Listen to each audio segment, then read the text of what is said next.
For some, a walk through a cemetery surrounded by the dead might seem creepy and scary, but for others, it may be a peaceful and spiritual experience.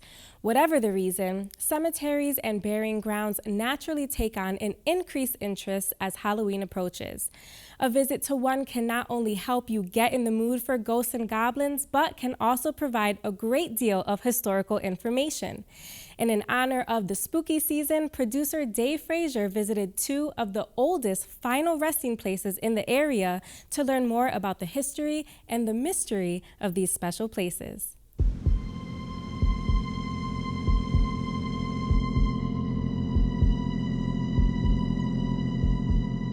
Halloween is a time when we sort of dare ourselves to think about death. We dare ourselves to think about the mechanisms of death, the meaning of death. It was different back then. So the English settlers were Puritans, and they believed in predestination. So when you're dead, you're dead. Your body's just a husk. The burying ground is located at the end of Albany Road in the village of what is now called Old Deerfield. Places to bury the dead were called burying yards, burying grounds, burying places. The word cemetery comes into use in the 19th century because it means a place of sleeping or a place of rest. The Puritans didn't have that belief in the 18th century. Grave markers range in date from the late 1600s to the early 1800s, and they change over time.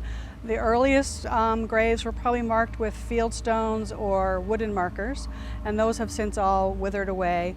And there are about 266 stones, 265 stones that are remaining in the burying ground. The oldest one is dated 1695. There are many stories of the old buildings being haunted in the village of Old Deerfield, including the Deerfield Inn. There's a few people, resident ghosts, who are very friendly in the inn.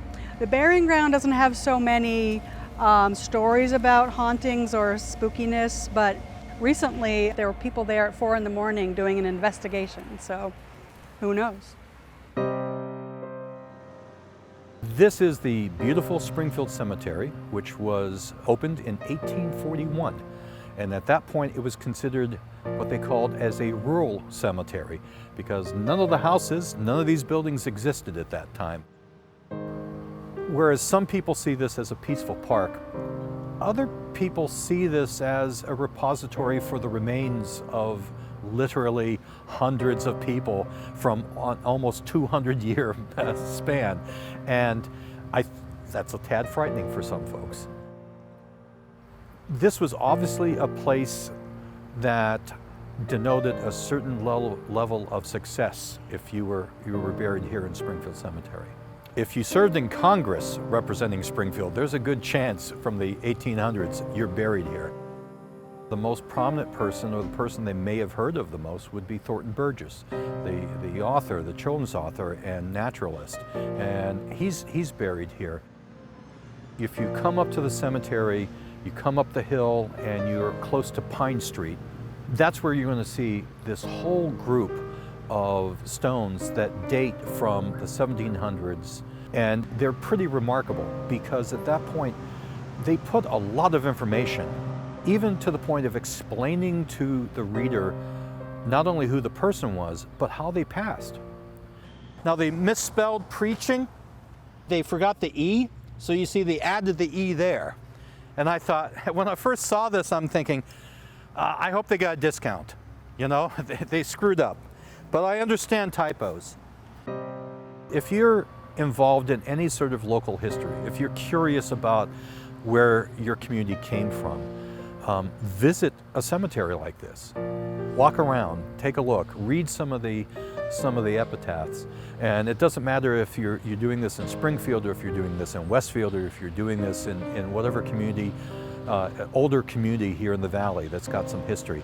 I just find it to be a fascinating exercise. This is still a place that people come to walk in, and they come to think in, and they come to just enjoy a quiet moment. It may have nothing to do with who is buried here, or that they're coming to visit a particular grave. It's all about the peace that actually this place represents.